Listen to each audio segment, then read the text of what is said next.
it just is because it's 3 different segments. I thought that might be helpful.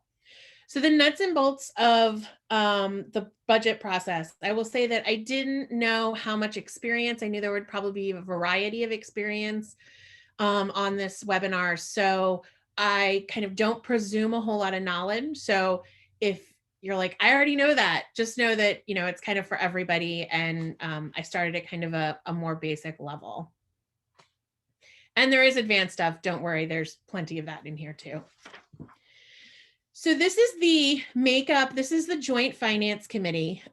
So again, I know a lot of you know this, but Delaware has 62 legislators in the General Assembly, 41 in the House, 21 in the Senate. They're both controlled, both chambers are controlled by the Democrats. And the budget is worked on by the Joint Finance Committee. These are the members. I've indicated who's new with this star. So this is current as of right now. So you'll see that there are several new members in this session. One thing that's interesting this year is that we have 2 new chairs, because both the chairs, the House chair and the Senate chair, retired last year. So we have 2 new chairs. So that will be interesting. They've both been on JFC before and have knowledge of the budget process, but haven't kind of led the process before. Sorry, there we go. The next slide is the bond committee. I'm not sure how much. There is some money in the bond committee. The bond or the capital improvement committee funds roads, they fund schools, the actual building of roads and schools, and some other projects. They do some economic development stuff. In the past, I know that some nonprofits have been able to get money through the bond bill. That's generally not traditional, but I have this information here in case that is something you are interested in, and I will talk about that process a little bit. But generally, most of the money for nonprofits, NGOs is coming through either the main budget or the grant and aid budget or the grant and aid bill, both of which are written by the Joint Finance Committee. The bond bill is written or considered by this bond committee, the Capital Infrastructure Committee. That bill is funded in part through cash that is given to them from the Joint Finance. They designate a certain amount of money towards the bond bill, but it's also funded, as you would expect, by the sale of state bonds.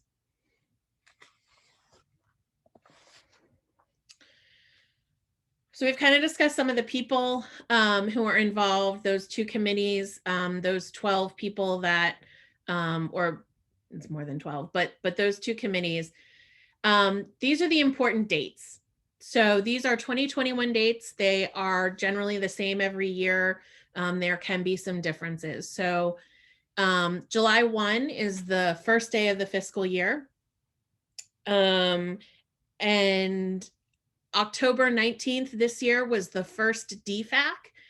DFAC is the Delaware Economic Financial Advisory Council. I will get into more about what DFAC is and how it works and the numbers that they produce. But this is a committee made up of people. It's created by executive order. It's been around since Pete DuPont was governor. He started it. And they come up with the expenditure numbers, the estimates for how much the state is expending every year and in out years, and how much revenue, which is in some ways the more important number, what the revenue that they will be getting for the current year as well as the out years. So October, it's sometimes in December. It was pushed back a little bit this year because of the pandemic. But September, October is the first DFAC meeting of the new fiscal year. They assess the current budget, how they're doing in terms of expenditures.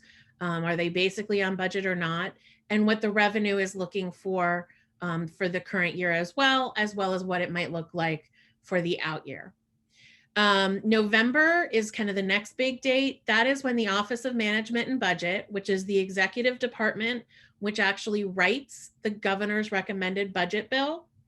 they have hearings with agencies, with all the State Department agencies. And so those happen throughout the month of November.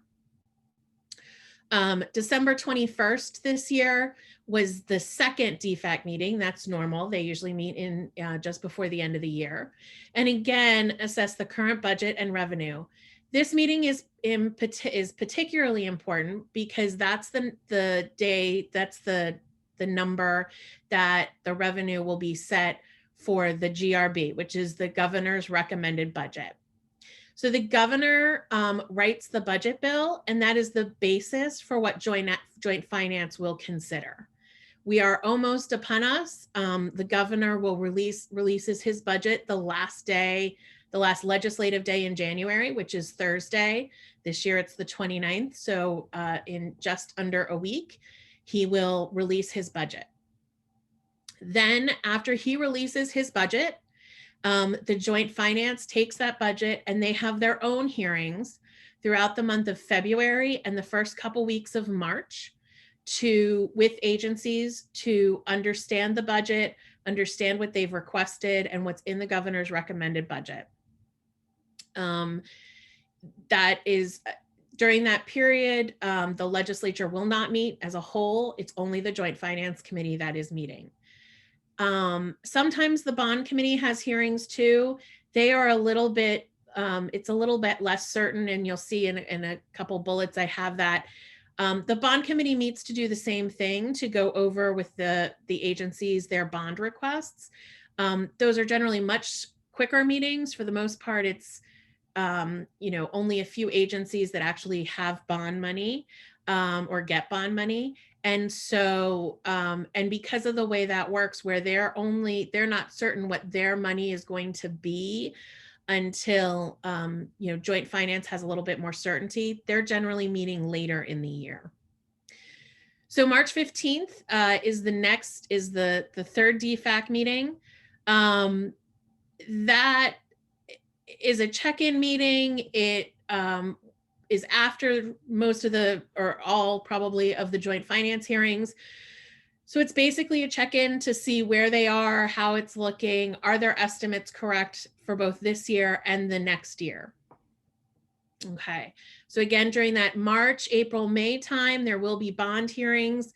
I would check the website for dates if you're really interested or want to follow the bond process. Because there are certain dates that are set ahead in the calendar that are set aside for bond hearings, but it's unclear when they're actually going to use those. So May 17th is kind of a big day. That's a DFAC, and they're going to set that revenue estimate is what joint finance is going to work on for markup. So when the joint finance is meeting over with the agencies, they're not doing any work of actually writing or modifying the governor's recommended budget bill. They're just meeting with agencies to hear what they have to say and to take public comment. During the DFAC will meet in May 17th, and then from May 24th to June 3rd, there's no legislative session, and that has been set aside as JFC budget markup. So that's the time when the joint finance will consider the governor's recommended budget, consider what they've heard in the hearings, consider what DFAC is now saying for the revenue estimate, because it can change greatly to some extent, or as you might imagine, between December 21st and May 17th, and actually write the budget or vote in different parts of language. Just so we can be clear, and I should have probably put this on the slide, the opportunities for public comment during this schedule, if you want to talk, public comment is taken at those OMB hearings in November. It's taken in February at the joint finance hearings.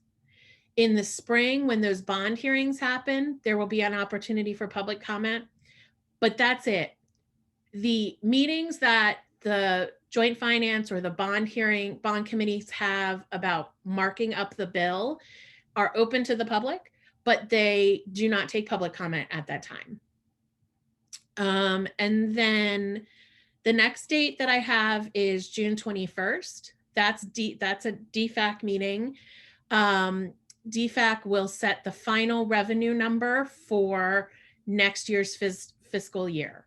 So that's the final estimate of where they were with this budget, how they met this year's budget, what the revenue was for this year, and most importantly, what the revenue will be for next year. And also what they're anticipating, even though the budget's in process, kind of what their ongoing expenses might be. So the things that are continuing from year to year.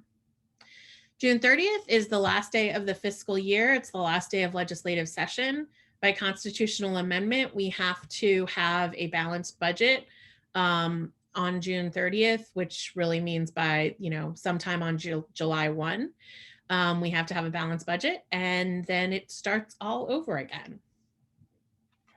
So those are kind of the important dates. So this is a slide. This is the basic view of how Delaware does its budgeting. And it's not, frankly, all that different from the way that a business or you at home would do your budgeting. So there is a revenue estimate for what that fiscal year. I want to pause here and note one key point. Fiscal years are named for the year in which they end. So we are currently in fiscal year 21. We are writing the budget, or the legislature is writing the budget right now for fiscal year 2022. So I think that's an important note because it gets confusing. So the way they start is they have the revenue estimate for what the fiscal year will be. So the estimate of what revenue they will take in fiscal year 2022. They have a cash balance of what they haven't spent from the previous or current fiscal year, i.e. 2021. And that equals what the cash that that's the projected cash number that they can appropriate, okay? From that, you take the budget stabilization fund, also known as budget smoothing. That is set in executive order and law. It's usually a few percentage points. It's an ongoing rolling number that is set by DFAC. So I calculated it for these easy purposes at about 2 points, just to pick something. Then you also have to take out what is called the budgetary reserve account. That's the rainy day fund. And that comes out as 5%. You then you have a 100% appropriation limit. So that is if you spent all the cash you had after making those calculations. We don't actually do that for obvious reasons, mostly for our bond rating. When New York and the bond raters meet, they like to see that you haven't appropriated all of your cash on hand or all of your projected cash on hand. So we use a 98% appropriation limit. So they appropriate 98%. From that number, the JFC determines the amounts that will obviously fund the budget itself, also the grant and aid bill, and then the cash that will go into the bond bill. Obviously, the bond bill has a little bit, they do have, they sell bonds, so that's another somewhat revenue source. But those are the three categories. And then from that, the joint finance will actually write the bills for the bond bill and the grant need. So this slide is kind of the more complicated version of what I just showed you. This is actually from DFAC. I find DFAC they have this whole packet of information. It's got a lot of math in it. I'm a lawyer. I don't really do math. If I did math, I'd be a doctor. So but this I think is the most helpful worksheet. And I will try to walk you through a little bit. It's always available on their website. And I just think it's helpful. So I think I can here. Oh, I thought I could. Here we go. Okay. So I've got my funny little laser pointer here so I can help you. So we start here. This over here is just kind of off on its own. It's what the fiscal year 2021 budget looked like. It's the current budget for the the year that we're currently in. That's just kind of over here as a note. We start with the 2021 expenditures. So this was for 2021. This was our total spending authority. Okay. We then take out continuing appropriations and encumbrances. So this is money that we are going to are going to continue past 2021. It was appropriated, but we maybe haven't paid it out, but we will pay it out in the next year, in fiscal year 2022. Less reversions. These are things that will actually revert back to the budget. For whatever reason, we didn't spend the money and it's going to come back. So this gives you a total expenditure number. Okay. So this is the total expenditure number for 2021. This is versus what we're projecting the revenues to be for 2021. Melanie, did we have a question? We do have a question. Someone asked, what happens to the 2% that's not allocated? The 2% sits as cash. It doesn't roll over. So it really just sits as cash and gets counted in for the next year. But we have to do that every year, so it doesn't necessarily really get counted in either way. So we have the fiscal year 2021 revenues. This is projected. So this is our operating budget. It's the difference between the two. That is the balance of what we're projecting we will have at the end of 2021. That's what we should have, just cash in the bank. So think about it. If at the end of the year, you made $100,000 and you had all of your expenses, and it turned out that you had $80,000 in expenses throughout the year, you'd have $20,000 in your bank account. That's literally what the number is. These are, however, projections. This one is not. This is the prior year cash balance. Okay. So then we take out the budget stabilization fund, which I talked about, and that gives you the cumulative cash balance, right? So the cumulative cash balance is what we had on hand at the end of the year. It's what our operating balance is, what we think we'll have at the end of this year. And it takes out this stabilization fund. Then we take out, again, the continuing appropriations that we think we're going to have to pay in the next year. We take out the budgetary reserve account. That is the rainy day fund. And this is the amount you get that they project that on 6/30, we're going to have, the state will have $495 million that's unencumbered. So then we go over here and we look at how we're going to appropriate stuff in 2022. Okay. So in 2022, they've got a revenue estimate. Then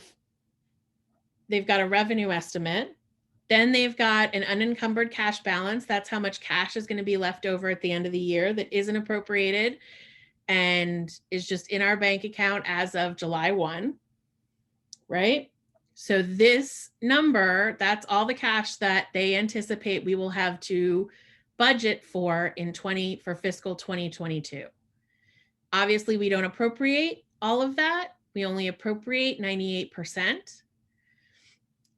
And then these last two boxes, so that 98% is what we're currently forecasted to have for the joint finance to work with as the governor's preparing his budget this month. And then the joint finance, what they think as of now, they will have the ability to appropriate. Okay. These two boxes here are the prior estimates from DFAC and the October or September, the first year. These are the same right now because we've only had 2 DFACs. So as we go forward, this will remain October for comparison purposes, and this will change because it'll be the previous DFAC meeting. I know that's complicated, and I understand that there might be a lot of questions. it's a slippery concept, and literally I have to talk it over with usually my dad who sits on DFAC and go over this many times because it's a very slippery concept, and I get that. Okay. So that is kind of the budget, how the budget works, how we get our money, and where we go. So do we have a question, Melanie? Yeah, actually, do you mind going back to the last slide? Yeah, no problem. So the question is, so FY 2021 revenue is bigger than FY 2022 revenue estimate? That's the question. That's correct at this point, but you have to realize that, you know, that 2021 number is a lot more certain at this point because we're over halfway through the fiscal year. And if, for those who follow this on a regular basis, I would say that it is not uncommon for, or I would generally say it is common for the DFAC number for the upcoming fiscal year to go up as we move through the current fiscal year. So we anticipate generally that that number, it generally historically has risen as you get further through the fiscal year. So more money will come onto the table for 2022, and so forth. The one thing this is a good point to make, just kind of as an aside, you will hear, or you have heard about a lot of states having really bad budget crises due mostly to the pandemic. Delaware hasn't felt that. And the reason is that Delaware, most other states are extremely dependent on sales tax revenue, which obviously with the pandemic and the hurt to retail, bars, etc., has hurt them. Delaware obviously has no sales tax. We are not dependent on that. We are dependent mostly on our main revenue source is corporate fees, franchise fees, and incorporation fees, and then personal income tax. What DFAC has determined is obviously the stock market, as you all may know, has done fantastic. And when the stock market continues to rise, that's good for Delaware. Obviously, we have had a certain amount of unemployment and all of that.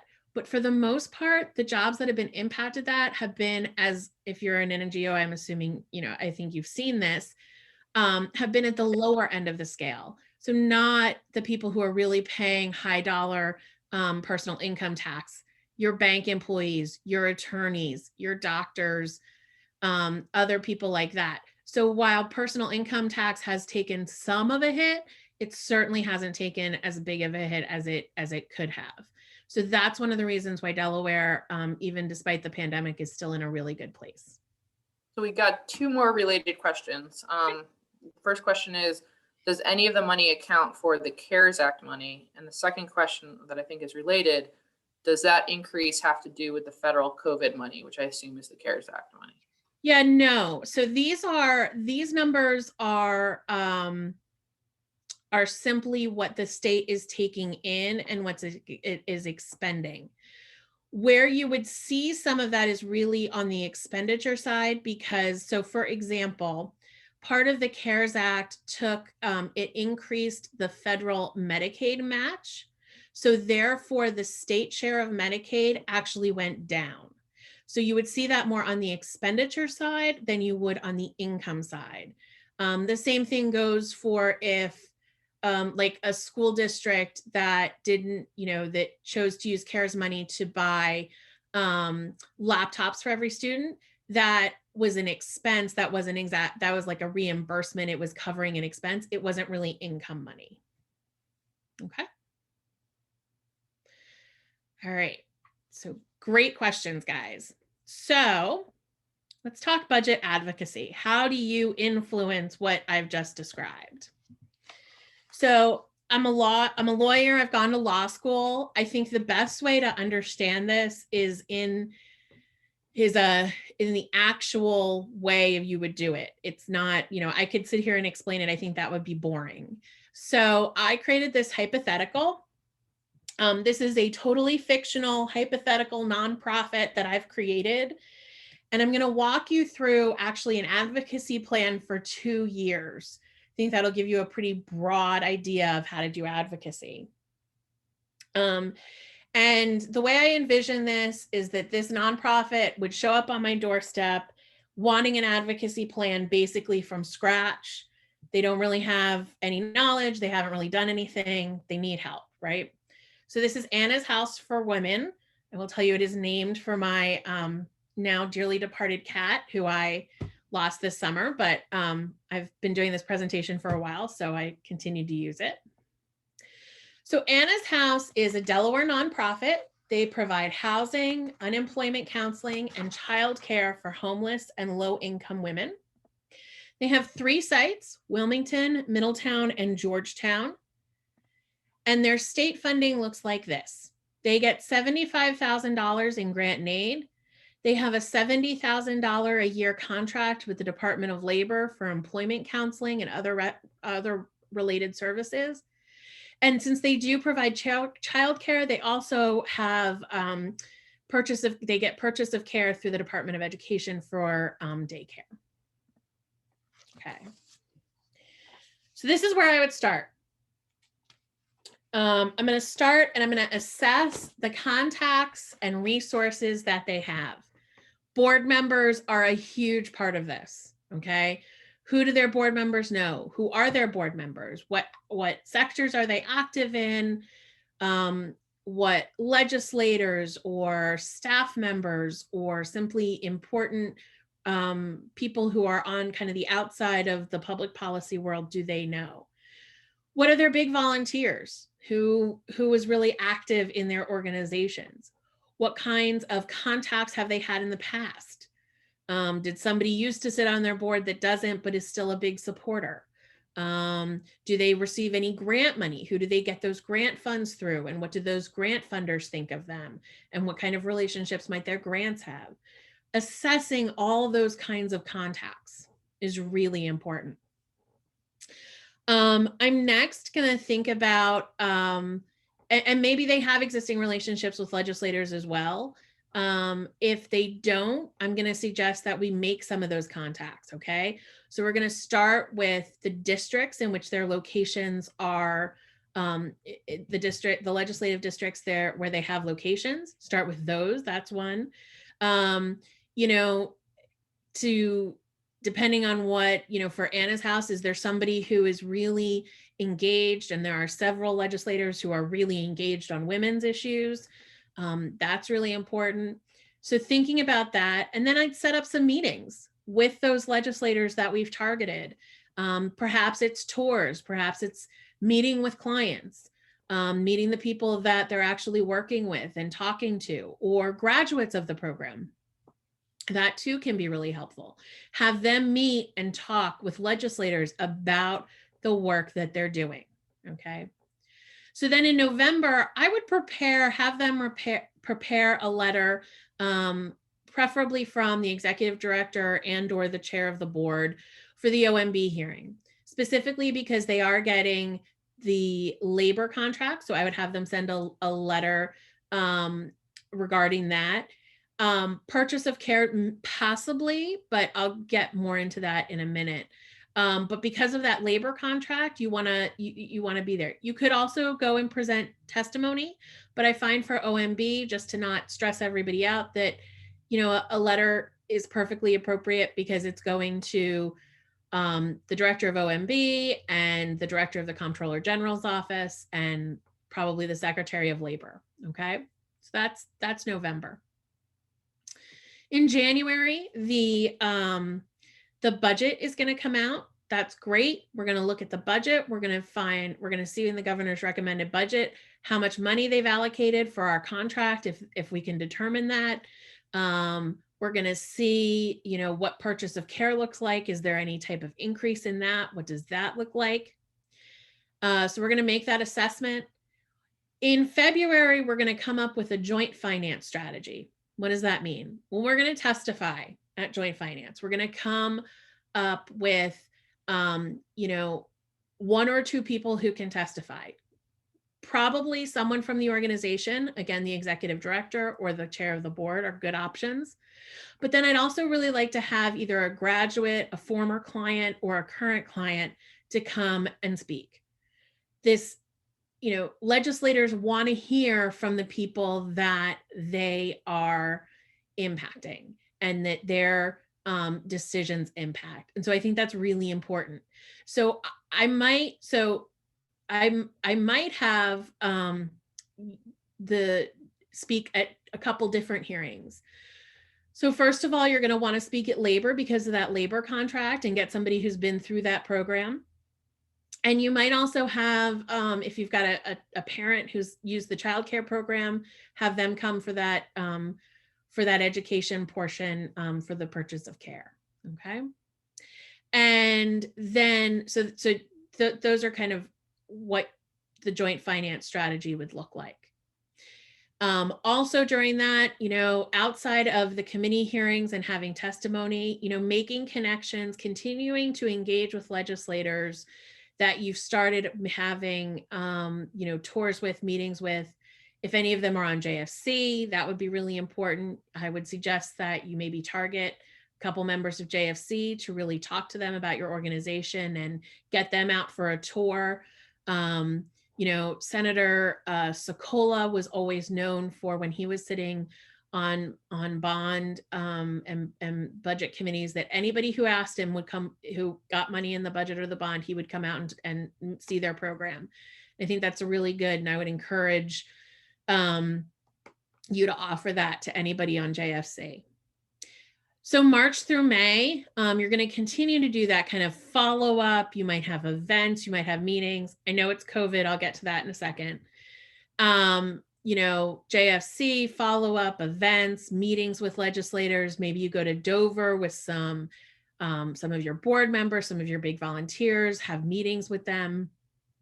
And then in June, when the kind of that budget markup period, and then throughout the month of June, that's when you kind of need to be hanging out in Legislative Hall. You need to be going to those meetings, be seen, talk to the people that you've developed those relationships with. That's kind of the plan, right? Building those relationships is key. So let's say we do all of this for Anna. What happens? Oh, I apologize. I was supposed to. There we go. So these are the results of the first year of Anna's House Advocacy. So the contract with the Department of Labor got renewed, no change. They didn't get any more money, but they do have it. There was an across the board cut for purchase of care, but that's okay. It's not okay. No one likes it, but everybody felt it. It wasn't like they were singled out. It just was something that happened. And then their grant and aid request is interesting. So there were some budget issues and grant and aid got cut. So they were looking at about a $4,000 cut. However, they had made a lot of contacts with I'll just finish my thought real quick, Melanie. They had made a lot of contacts with a legislator down in Sussex County, and there was a defunct organization in Sussex County that was doing some similar services in Seaford. So they were able to get a portion of that organization's grant and aid funding, with the idea that hopefully they would expand their services to Seaford. Melanie. So we received a question. What is a reasonable amount of time to allow a new legislator to get orientated or up to speed before pressing him or her for such a meeting? Nothing. I mean, they're there. They wanted the job. I had meetings with new legislators. Well, some people I met with who were running, who I thought were probably going to win, right? But I started meeting with them in the fall after the election. So, be kind, say, I understand you're probably overwhelmed, but I would have those meetings now. This is the job they wanted. And this is part of that, is that education process. And for the most part, I have found with this new crop in particular, but in general as well, that they are eager to learn and they want to know what's going on in their districts. And then we got another question from several slides back. I think it's when you had when you're going through the budget for, yeah. The question is, are these thousands or millions? They're millions. So when you see a comma, that's a billion. Anything under that is a million. So 450 million. Okay. So the grant aid request was cut, but because of that, they were going to expand services in Sussex County. They actually got $1,000 net increase. Okay. So this is year 2. We're coming into year 2 for Anna, and here are her problems. Representative Dugutter, who was her champion in JFC and in the legislature from Wilmington, it was his district. He's retired from the legislature. The Sussex County location, they did expand to Sussex, so they now have locations in Georgetown and in Sussex, but there's so much demand in Seaford that it's draining the resources from Georgetown, and the rent in Seaford is really expensive. And lastly, the Department of Labor hasn't been paying them on time for their contract. So now the question is, what do we change, or what do we do to solve these problems? So the answer is, we need a new legislative champion. So we meet with the legislator who took Representative Dugutter's seat. Again, I would suggest that they probably should have been talking to them because it was a retirement prior to the election, and then certainly after the election. And obviously they're going to be a freshman, that's true, but still you want to start building that championship. But because Representative Dugutter was on joint finance, and it's unlikely that his replacement will also be on joint finance, I would look and try and find a new champion specifically on joint finance. Maybe you look at some of those Middletown members. It sounds like you are good at building your champions, or Anna's been good at building those champions in the Wilmington area, and certainly in the Sussex County area, but they probably need somebody in the Middletown area. So I would look at that and who they can develop around Middletown, who would hopefully be on JFC. Help in Sussex County. So I would set up a special briefing for all the Sussex County legislators that are that they were serving. I would ask for help about the rent. Do they know of other places that might be less expensive? Is there a state building that is empty somewhere? And then also, what can they help for them for the Sussex County programs in particular in grant and aid? Maybe there's bond bill money for the expansion of the program or something like that. So I would ask them for help, but I would single out, because that's a difficulty that they're having. I would single out the Sussex County legislators to build that and try to solve that problem. Yes, Melanie. So we have a question. I think this is from a slide ago, but it said both open space and agriculture land preservation come up under both JFC and bond bill committees. How could that be? It has to do with the fact that some of it is obviously under bond. It can depend on the funding source or what the program, some of those programs are kind of dual funded through both the bond and the joint finance committee. Okay. So, and then the third one is the Department of Labor issue. So how are we going to solve this? This is a much more thorny problem. Those of you who are in contracts with the state know that this can happen depending on the department or whatever, sometimes with more frequency than others. So I would determine exactly how many clients are affected, what other options, are there other options if the program were to go away? I would talk to department labor staff. I would figure out why this wasn't happening. Is it something in the documentation, in the way you're submitting your invoices? What's the problem? I would then also, if needed, I would elevate it to the Secretary of Labor, possibly even the governor, depending on how big the program is, how many people are impacted, and what other resources are out there. If they were running a program that they were the only people in the state doing it, and it was serving 500 people or even 300 people, and they had no other option, that's an important program that the state doesn't want to lose. So I would make that evaluation and depend on how high we were going to elevate it. I think that's and then also I would talk to legislators, who is affected and what legislators are going to hear about this from their constituents. Yeah.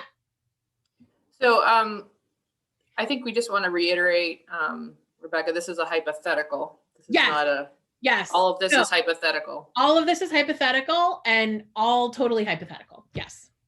Yes. Okay. So the next slide. So here are the results from this year 2. So they have better relationships with the General Assembly. One of the reasons I have this slide organized this way is that is really the cornerstone of this budget advocacy, is building relationships with the General Assembly, and kind of as a side note, better relationships with the Joint Finance Committee. And then from that, you can get help in Sussex through the grant and aid bill, which included, she was able to get, Anna's house was able to get some extra money for her Sussex operation through grant and aid. And they also helped her, the legislators helped her to negotiate better rent because they had some connections, which was very helpful. Leads on Sussex, the purchase of care was actually expanded. That was working in coalition. So, a lot of the people, there are daycares all across the state that receive purchase of care. And so they all worked together to increase that amount. Yes, Melanie. So a question we received is, does this multifaceted approach apply to seeking bond funds for physical building projects? Yes. Yes. This is, frankly, this is specific to the budget, but this isn't really all that different from lobbying for anything. You have to have the relationships. The relationships are always going to be key.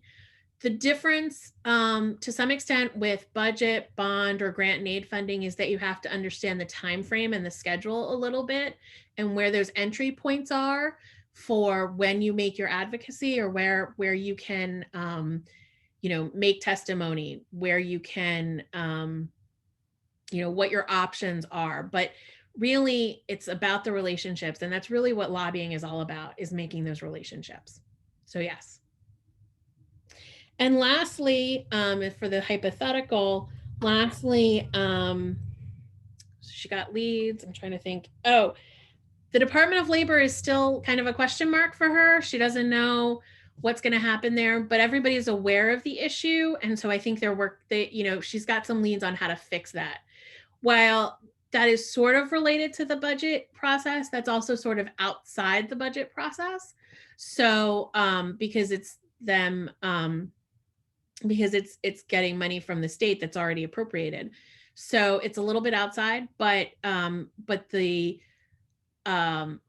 budget process allows an opportunity to bring that up to legislators so that they are aware of her problem. And again, totally hypothetical. What I want to say is that all of something like this has happened to clients of mine, or other things that I know about going on in the state. This is kind of like a perfect storm, which I did obviously for the hypothetical purposes. Like everything happened for Anna, and everything worked perfectly. Some of this isn't going to work perfectly. Some of this isn't going to work out. That's just kind of the way of the nature of the beast. But for a hypothetical, because I'm writing it and I'm coming up with it, I can make everything work out, nice and cozy. So that's advocacy. Kind of the final piece and I know we only have about 10 minutes, I think I can do this pretty quickly, is the COVID overlay. So that's this. So you saw this slide, right? Which was my first year plan, kind of my basic, how do you do advocacy, right? So let's figure out, how do you do that advocacy in COVID times? So first, I had assess contacts and resources.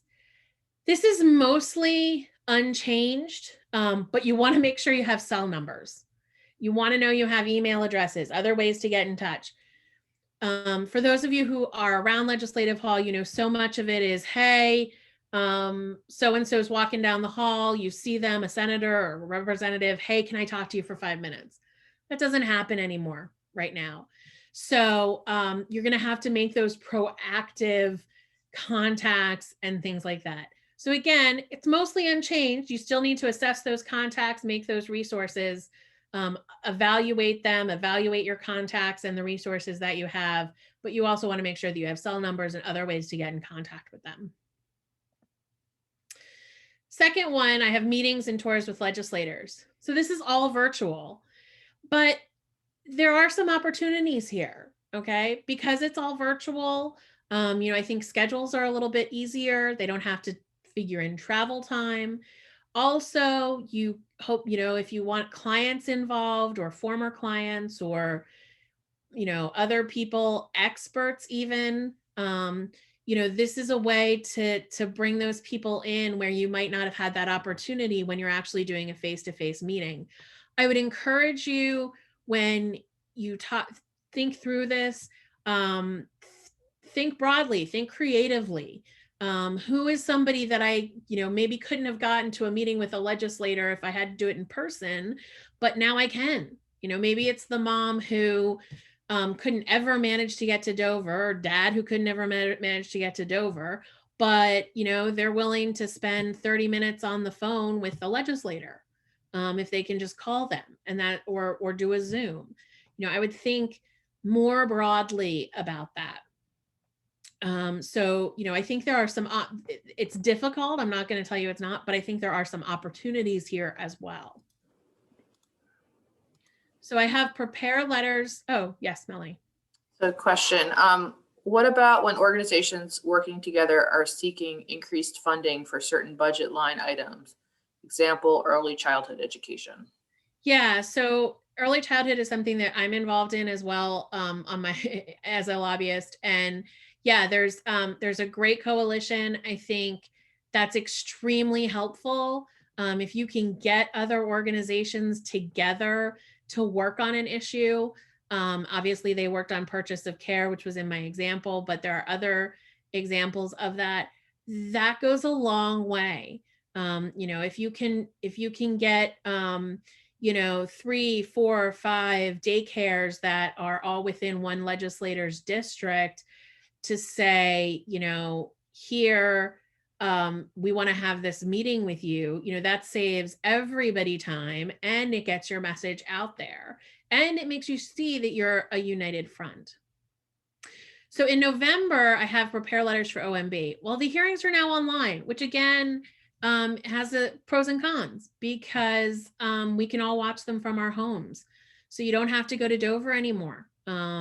Anybody can watch them. You can get board members to watch them. Maybe that's something that, you know, a board member would be interested in.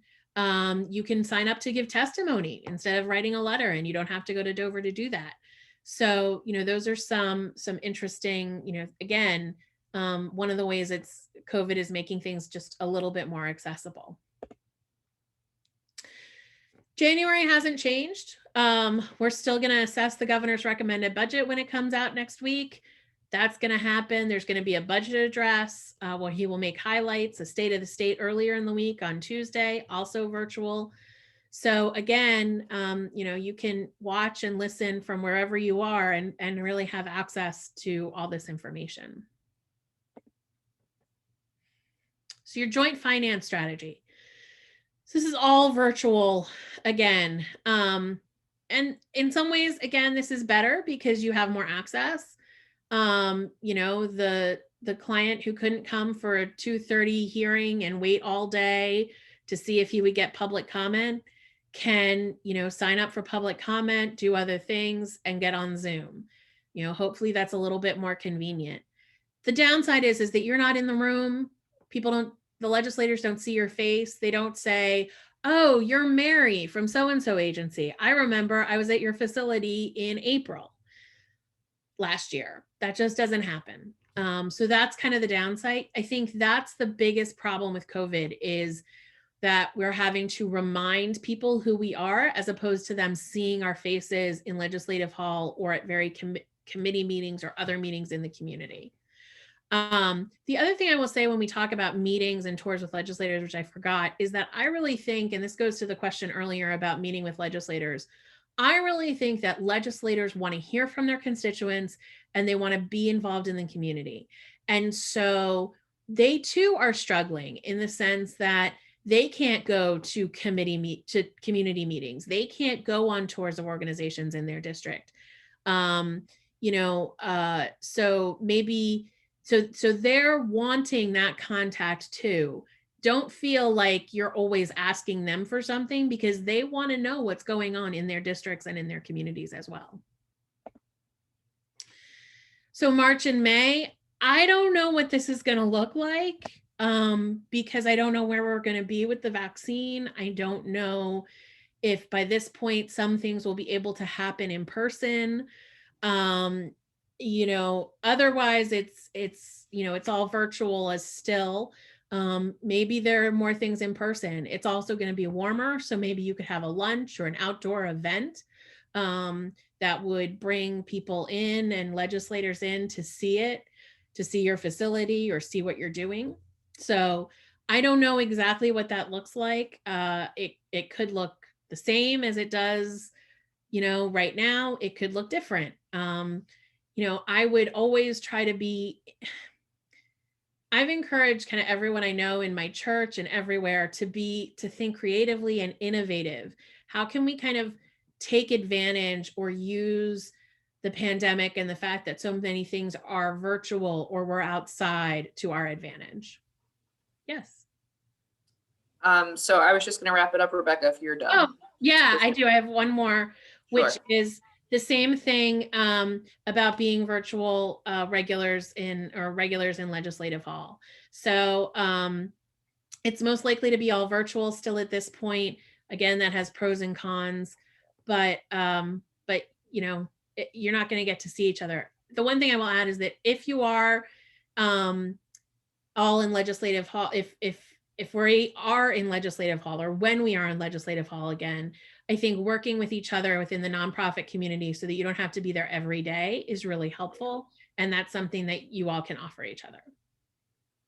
Well, thank you so much, Rebecca. This was fantastic. I do want to just address a couple of things that came up. One, we will be sending a recording of this to everyone who registered, so you will get a recording. And two, we will also send information about the Delaware Women's Coalition and the Delaware Women's Commission, so you can get involved in those as well. And we want to hold trainings like this periodically. So if you have suggestions for a training that would be helpful for you in your organization, we want to meet the needs of the audience. So please let us know what you might need and are interested in, and we'll try to make that happen. So thank you everyone so much, and we'll be in touch. And that concludes our webinar. Yeah. Thank you. Bye, everybody.